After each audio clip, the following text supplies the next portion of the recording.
5월 달 참 날씨도 좋은 귀한 롱 위켄드, 황금과 같은 롱 위켄드인데요. 오늘 말씀을 잘 들으시고 예배 드리시고 또 하나님께서 창조하신 자연과 함께 하루를 잘 보내시기 바랍니다. 5월 달 가정의 달을 맞이해서 지난주에도 설교가 가정에 대한 포커스였고 오늘은 가정을 넘어서 Beyond Our Home, 가정을 넘어서 이제 우리가 어떻게 살아야 될 것인가에 대해서 말씀을 나누려고 합니다. 우리가 예수를 오래 믿으면 오래 믿을수록 예수처럼 돼야 되는 것입니다. 하나님을 오래 알면 알수록 하나님의 성품을 따라가야 맞습니다. 오늘 그 신명기 10장 아주 중요한 내용이 적혀 있는데 여기에는 어떤 내용이냐면 이스라엘 민족이 이제 출애굽을 하면서 모세와 함께 나왔던 그 1세대는 광야에서 이제 삶을 마감합니다. 그리고 여호수아와 함께 약속의 땅으로 들어갈 사람들에 대해서 하나님께서 다시 말씀을 주시는데 어떤 내용이냐면 하나님의 명령과 규례를 꼭 지키고 그대로 사십시오. 하나님을 경외하시고 하나님을 사랑하고 하나님을 잘 섬기십시오라는 그런 내용을 오늘 여기서 주고 있습니다.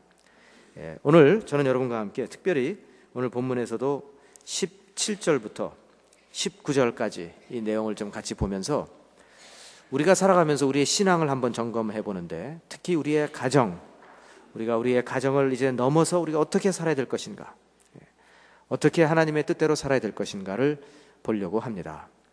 자, 그런데 17절에 보면 우리가 믿고 우리가 섬기는 하나님은 어떠한 하나님이신가를 설명하고 있습니다. 너희의 하나님 여호와는 신 가운데의 신이시며 주 가운데 주시요 크고 능하시며 두려우신 하나님이시라.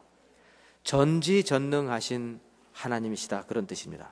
그 하나님은 이 온 세상에 많은 잡신들이 있고 다른 신들이 있지만 월등히 분별되는 전지전능하신 유일한 하나님이시다. 그분을 두려워하고 그분을 섬기고 그분만을 사랑하라, 이런 내용이 적혀 있습니다.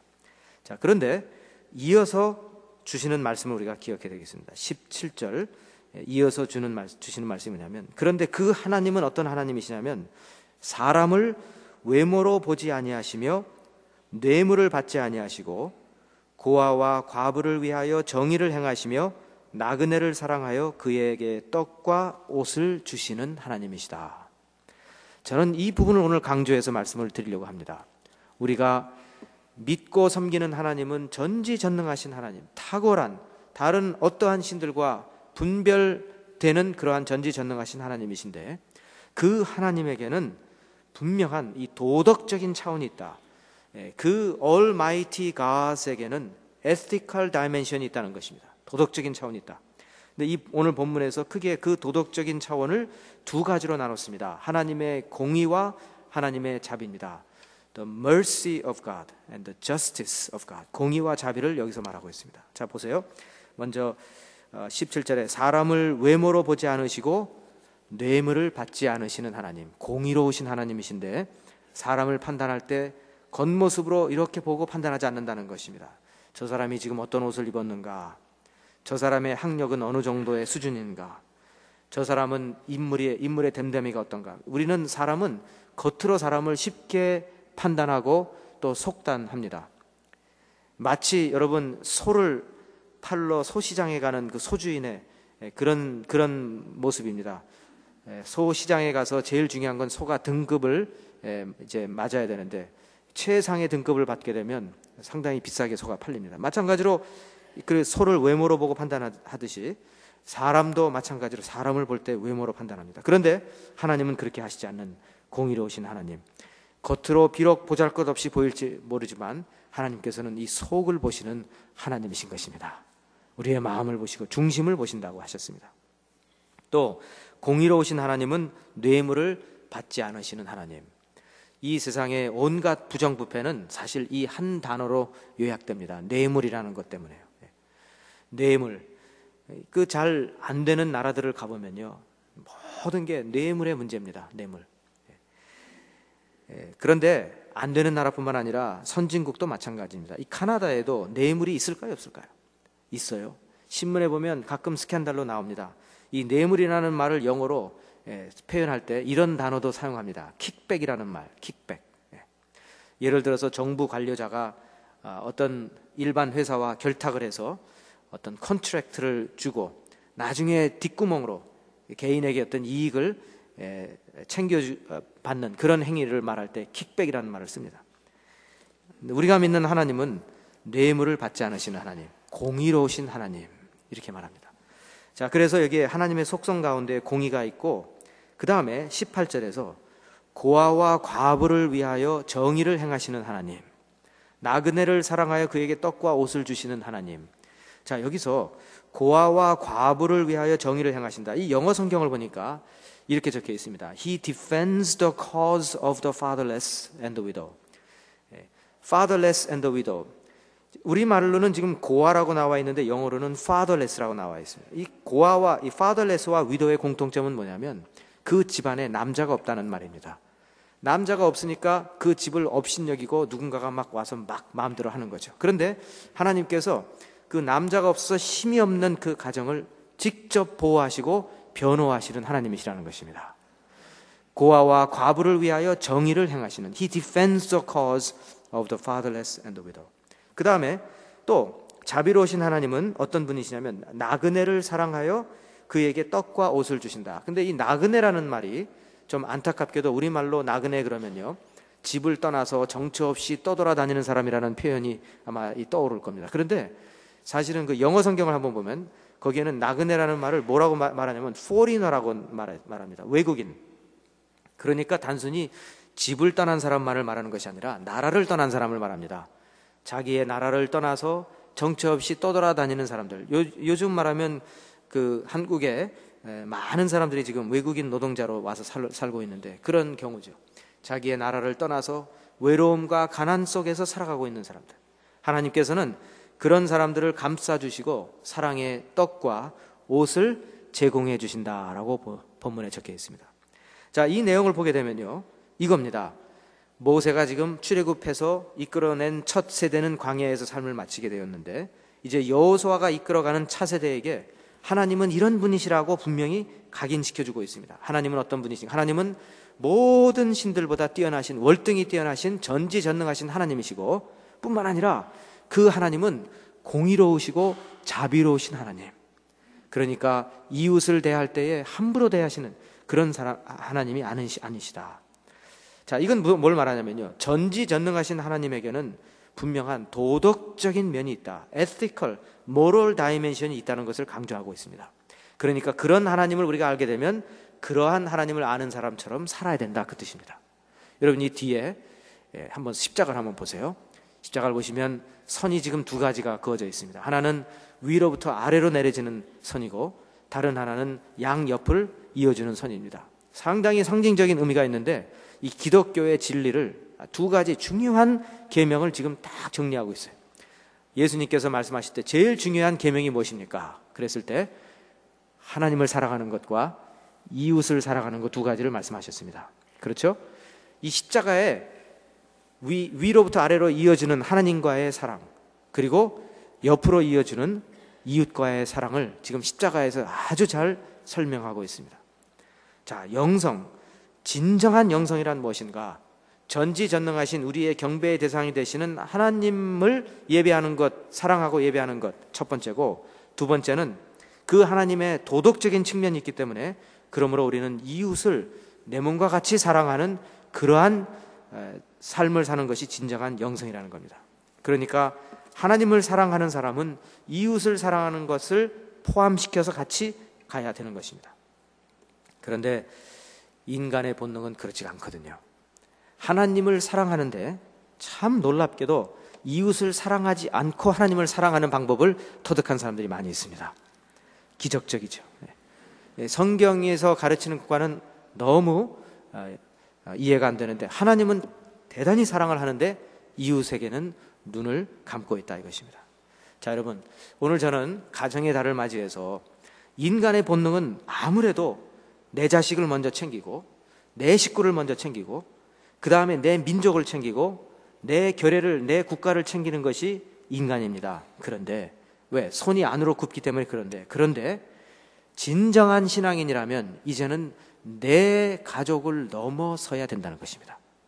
내 가족을 넘어서서 내 주위에 힘들고 어렵고 불쌍한 사람들을 향해서 우리의 마음이 열려져 있어야 된다는 것입니다. 자, 여러분, 내 가족만을 돌보거나 내 민족만을 챙길 때 어떤 일들이 일어나냐면 배타주의적인 인간관계가 형성이 됩니다. 나는 좋고 내 식구는 좋은데 남은 용납하지 못합니다. 그러다 보면 서로 배타적이 됩니다. 하나님을 사랑한다. 그런데 이웃은 사랑하지 못하는 겁니다. 그러다 보면 그런 사회는 배타적인 사회가 되는 것이고, 참 안타까운 것은 기독교의 복음의 진리가 들어간 나라인데도 불구하고 민족 우월주의가 막 성행하고 있고 또 인종차별주의가 성행하고 있는 그런 사회가 가능합니다. 이것이 참 안타까운 노릇입니다. 예수님께서는 내 이웃을 내 몸과 같이 사랑하라고 명령하셨는데 성숙한 그리스도인으로서 우리의 시선을 아직까지도 내 식구만, 내 민족에게만 아직까지도 계속 갖고 있다는 것입니다. 여러분, 그 누가복음 10장에 보면요, 선한 사마리아인의 비유가 나와 있습니다. 선한 사마리아인. 자, 여러분 한번 그 기억을 한번 되새겨 드리겠습니다. 어떤 사람이 길을 가다가 강도를 만납니다. 심하게 폭행을 당합니다. 거리에 내팽개쳐집니다. 그런데 막 분주하게 걸어가는 사람이 있었는데 그 사람은 누구였느냐? 제사장입니다. 제사장.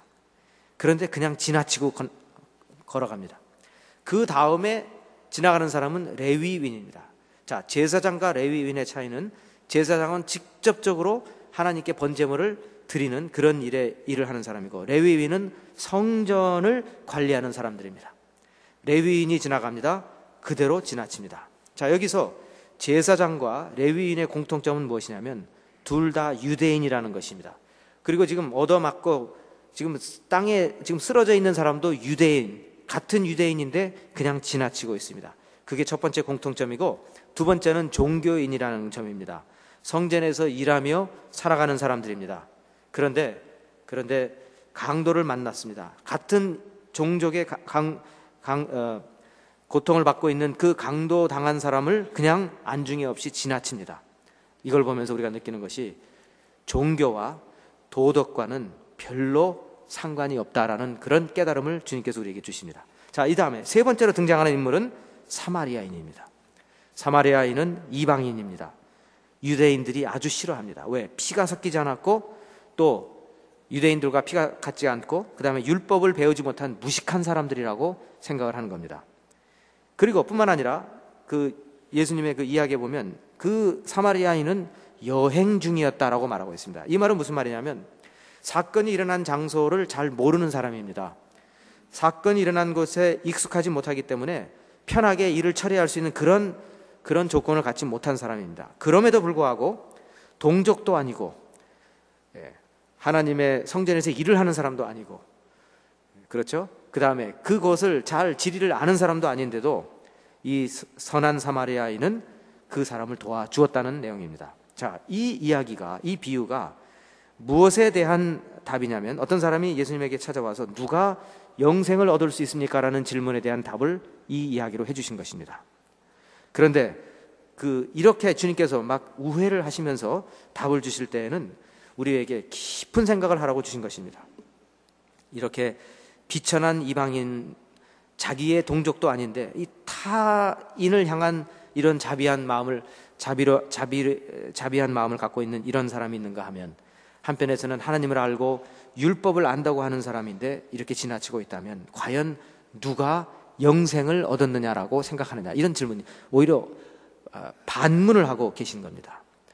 자, 여러분, 이 선한 사마리아인의 비유를 깊이 생각해 보면 마치 망치로 얻어맞는 것 같은 그런 기분입니다. 참 신앙인이라고 하면서 내가 하나님을 압니다, 내가 성전에 가서 분주하게 하나님을 위해서 일을 하고 있습니다 하면서도 이웃에게 전혀 눈을 돌리지 않는 사람은 어쩌면 영생을 받지 못했다고까지 말씀하시는 주님의 그 말씀에 우리는 정말 정신을 차려야 되는 것입니다. 여러분, 인간의 본능이 그렇습니다. 아무래도 내 편한 대로 하려고 하고 이렇게 한 발 더 나가지 못합니다. 그런데 여기 지금 선한 사마리아인은 그 인간의 본능을 추월한 진정한 신앙인이라고 예수님께서 말씀을 하시는 겁니다. 여러분, 우리가 진정한 그리스도인이라면 이 내 식구라는 이 장벽을 넘어서야 되고, 내 가족이라는 장벽을 넘어서야 되고, 내 민족, 내 결애라는 그러한 장벽도 넘어서서 약하고 외로운 자를 향해서 우리의 마음이 열려야 될 줄 믿습니다. 벌써 20년이 지났네요. 지금 우리의 기억에서 이미 이제 사라져가고 있습니다만 그 당시에는 너무나 끔찍한 사건이었습니다. 1991년 동유럽에 세계 2차 대전 이후에 가장 큰 전쟁이 일어났습니다. 그 전쟁이 일어나게 된 배경은 너무 복잡해요. 역사적으로도 복잡하고 여러 민족이 막 어울려 있기 때문에 이거 어떻게 이걸 풀어야 될지도 모릅니다. 그렇지만 저는 저의 아주 초보적인 지식으로 한번 설명을 해드리려고 합니다. 여러분 잘 아시는 유고슬라비아라는 나라입니다. 유고슬라비아 연맹은 여러 민족이 모여서 2차 대전 이후에 이제 살아가게 되는 그런 나라입니다. 그런데 이 소련하고는 좀 사이가 안 좋아요. 그래서 그 요시프 티토라는 사람이 독재 정권자인데 유고슬라비아를 어떻게 해서든지 그 많은 민족을 하나로 묶어가지고 소련과 거리감을 두면서 공산주의로서 쭉 가던 그런 나라입니다. 그런데 이제 그가 죽어요. 88세의 나이로 세상을 떠나면서 그 유고슬라비아가 이제 막 힘이 없어지고 막 흔들거리기 시작을 하는 겁니다. 누군가의 어떤 그 초점을 잃어버렸기 때문에 그렇습니다.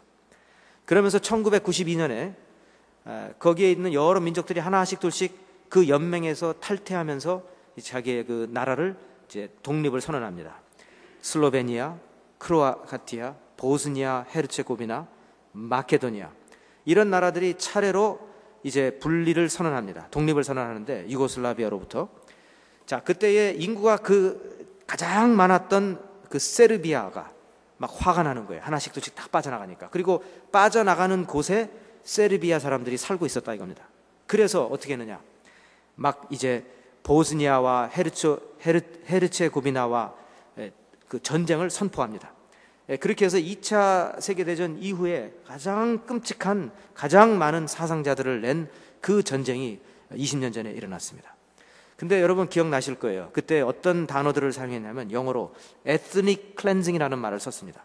민족 정화라고 해가지고 막 그 민족과 민족 사이의 갈등을 일으키면서 막 집단으로 와서 죽이고, 막 집단으로 가서 보복하고, 집단으로 와서 강간하고, 집단으로 가서 또 보복 강간을 하고, 이런 끔찍한 반인륜적인 잔인 행위가 저질러지게 되었습니다. 결국 막 보다 못해가지고 주위에 있는 나라들이 어떻게 했느냐? 나토와 미군이 군사 개입을 해서 결국 그 싸움을 말렸습니다. 지금도 분쟁이 끝나지 않았죠. 여러분 아시지만 지금 코소보라는 또 하나의 지금 분립을 하려고 하고 있습니다. 그래서 이것을 바로잡기 위해서 국제형사재판소가 설치되었죠. 인터내셔널 크리미널 트라이뷰널, 네덜란드 헤이그에 설치가 되어서 지금 그 워크라임을 했던 사람들을 하나씩도 지금 재판을 하고 있습니다. 2006년에는 그 재판의 아주 중심 인물이었던 전 유고슬라비아 대통령 슬로보단 밀로소비치가 옥중에 사망을 하기도 했습니다만 많은 사람들이 아쉬워했죠. 벌을 받지 못하고 그냥 죽어버렸으니까. 근데 여러분 이걸 보면서 참 저는 마음이 너무 아픈 게 뭐냐면 이 민족들의 그 끼리끼리 의식인데 그 자기의 민족을 넘어서질 못하는 거예요. 그런데 여기 더욱더 충격적인 건 뭐냐면 종교가 도움이 되지 않고 오히려 그 민족 간의 분쟁에 불씨가 된다는 것입니다. 보세요, 여러분. 그 슬라브 민족들입니다. 서슬라브족은 카톨릭입니다. 크로아티아와 슬로베니아는 카톨릭 교도들입니다. 동슬라브족은 정교회를 믿습니다. 세르비아인들이 정교회 신자들입니다. 반면에 또 이슬람 신자들도 있습니다. 왜 이 사람들이 이슬람이 되었느냐? 여러분 오토맨 엠파이어, 오스만 제국이 지배를 하면서 다 이슬람화 시켜버렸어요. 그래서 대부분의 보스니아인들은 또 이슬람 교도들이고 또 일부 세르비아인들도 이슬람 교도입니다. 그러다 보니까 이 사람들이 인종적으로 뭉치지요. 종교가 또 달라서 또 뭉쳐지죠. 이 종교가 화해를 위해서 권장을 하는 도구가 된 것이 아니라 오히려 분리와 배척의 도구가 된 이런 안타까운 현실이 되어버렸습니다. 이걸 보면서 여러분 또 그 아프리카의 르완다를 보시면 그렇잖아요. 다 그 기독교인들인데 서로 막 죽이는 그런 일들이 일어나고 있다 이것입니다. 자, 이걸 보면서 인간의 본능을 넘지 못하는 신앙이다 이겁니다. 참 이것이 안타까워요. 자, 그런데 여러분, 하나님께서 이 이스라엘 민족에게 너희들이 가나안 땅으로 들어가면 이렇게 살아라, 또 우리 주님께서도 이렇게 살아라라고 말씀하신 것이 뭐냐면 보십시오. 19절 한마디로 지금 정리해서 주시는 말씀입니다. 19절에 보시면, 자, 한번 같이 읽겠습니다. 시작. 너희는 나그네를 사랑하라. 전에 너희도 애굽 땅에서 나그네 되었음이니라.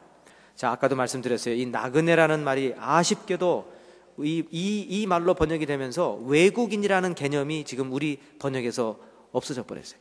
이 나그네라는 말은 집을 떠나서 정처 없이 흘러가는 그런 사람을 말하는 것이 아니라 자기 나라를 떠나서 타민족 사이에서 끼어서 사는 사람을 말하는 거예요, 지금 여기서.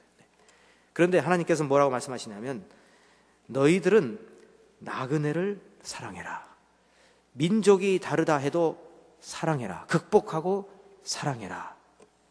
여러분, 우리가 카나다에 지금 와서 살고 있는데요, 제가 이렇게 보면 이 카나다가 참 어떨 때는 너무 그 기독교 정신에서 너무 벗어나서 안타깝다라는 생각이 들면서도 한편으로는 그러나 그 뿌리는 상당히 기독교적인 정신을 갖고 있다.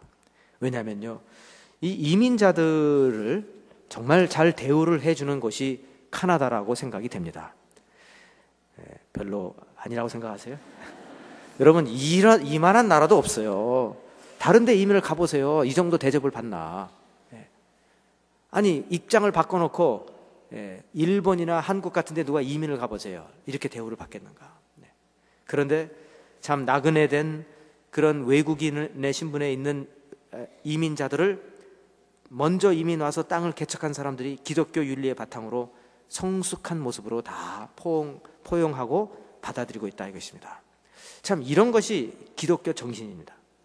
그래서 저는 요새 고민하는 게 뭐냐면, 우리가 하나님을 사랑하면서도 이웃을 사랑하는 정말 진정한 성숙한 그리스도인의 모습이 무엇인가.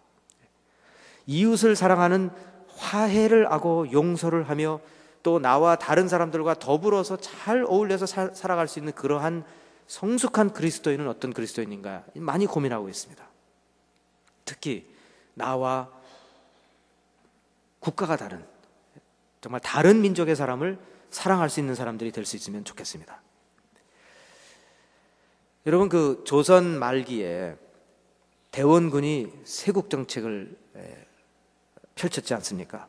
참 어느 정도 우리가 이해를 해야 돼요. 그 당시에 강대국이 와서 막 서로 막 점령을 하려고 했죠. 프랑스 함대가 왔죠. 영국 함대도 드나들었죠. 미국 함대도 왔다 갔죠. 막 일본은 늘 그랬죠. 청나라 늘 그랬죠. 그러니까 그 조그만 땅덩이 안에서 어떻게 해서든지 다 층층 다 막고 세국 정책을 펼쳐야 된다라고 생각을 했고, 거기다가 그 프랑스 함대가 와가지고 정말 못할 짓을 하고 지나갔죠. 그 대원군의 아버지의 묘를 막 파헤쳐가지고 거기에서 중요한 것들을 다 훔쳐갔습니다. 막 이러니까 화가 나가지고 대원군은 절대로 외교 정책을 하지 못하도록 했습니다. 자, 그래서 그 밑에서 천주교인들이 얼마나 박해를 받고 죽었는지 몰라요.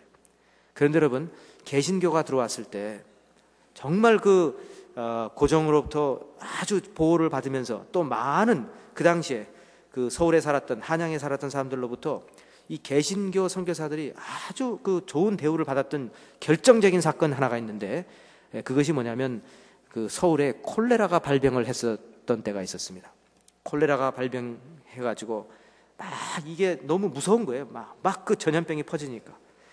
그랬는데 그때 언더우드와 그 몇몇 선교사들이 운영을 했던 그 병원에, 재증원에 173명의 환자를 받게 되었다고 합니다. 기록에 보니까. 그런데 그 중에서 61명이 사망을 했고 나머지는 다 건강을 되찾아서 돌아가게 되었습니다.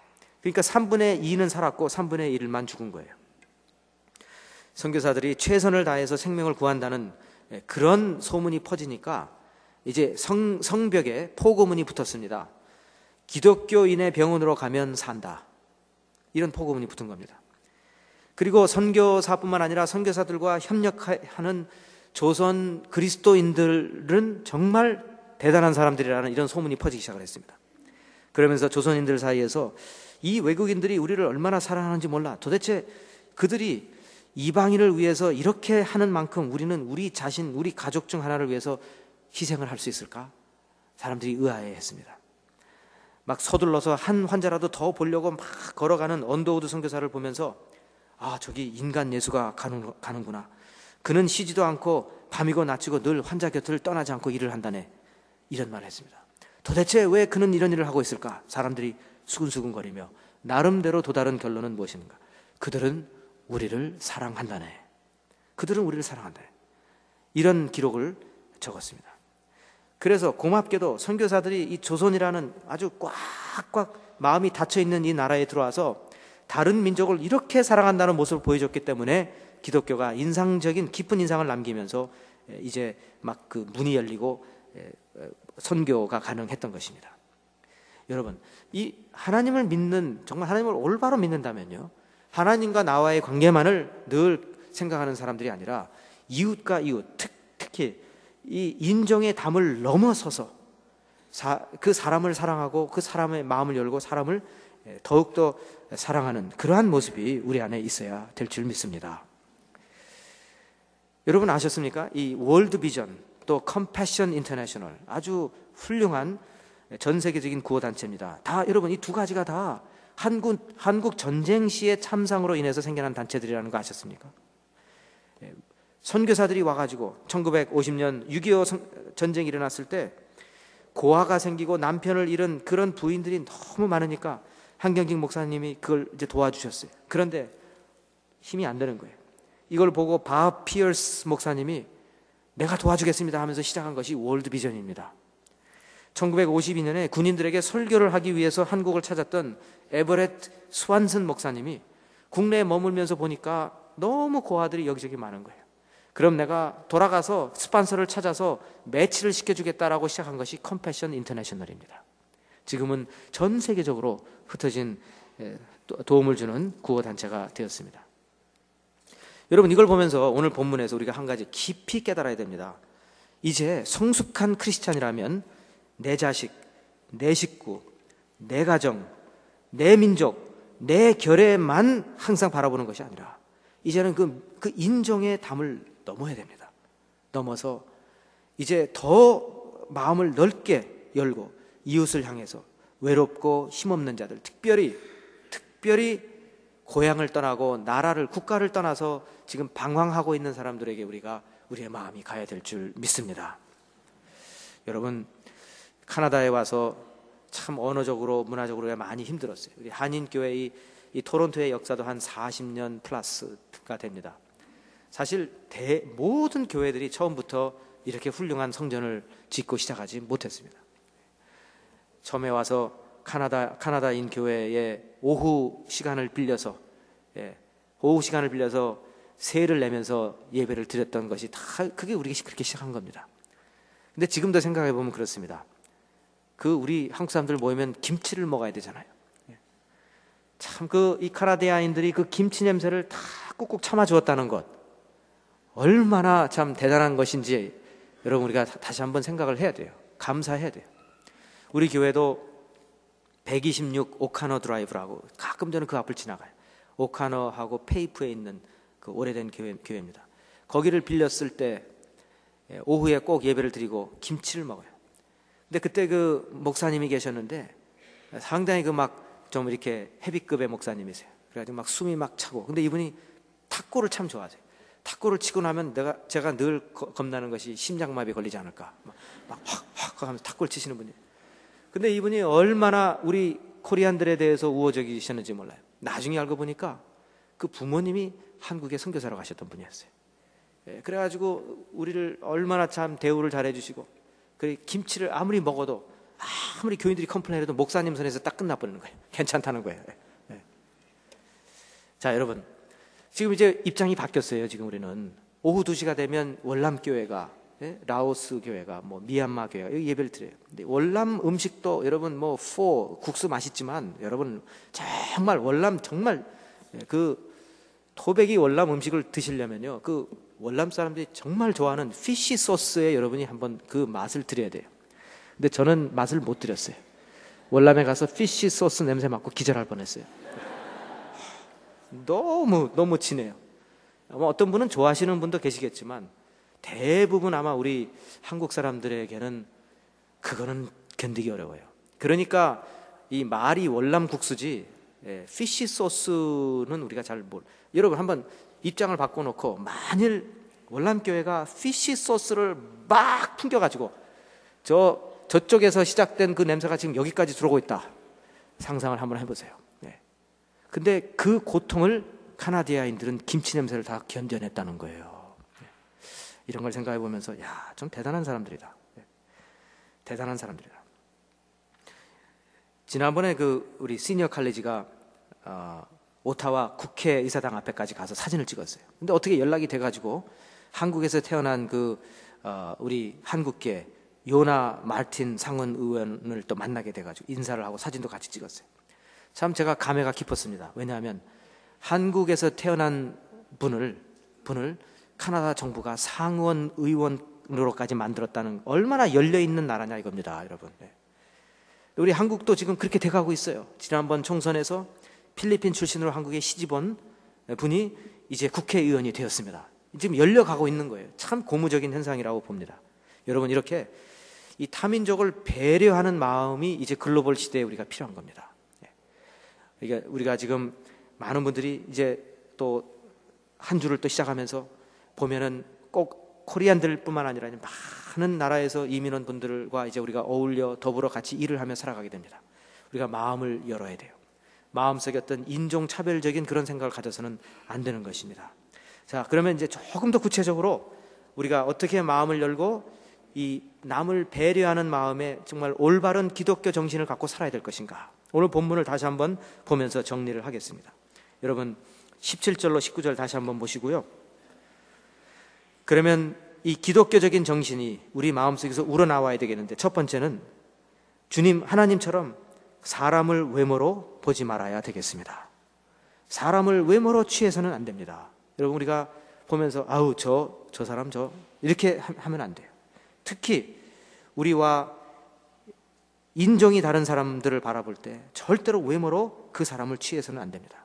모든 사람은 하나님의 형상대로 지으심을 받았기 때문에 모든 사람은 귀하고 한 사람도 천한 사람이 없습니다. 믿으시기 바랍니다. 그러므로 어느 누구든지 인종적으로 외모로 차별을 해서는 안 되는 것입니다.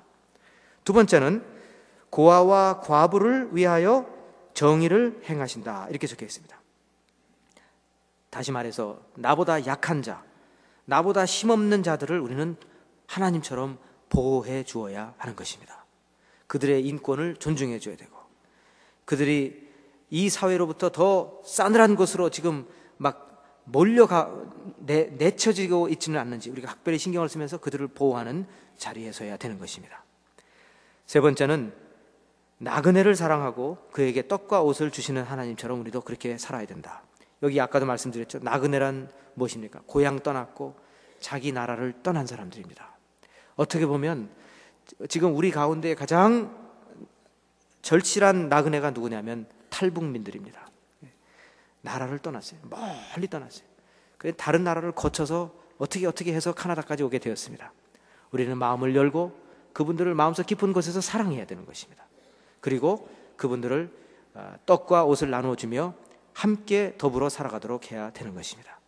여러분, 기독교회는 다시 한번 십자가를 보시면서 하늘로부터 땅으로, 하나님으로부터 우리에게까지 연결해주는 그런 수직적인 선이 하나가 있고, 이웃을 연결해주는 수평적인 선이 또 하나가 있는 것입니다. 이것이 기독교 신앙의 골자입니다.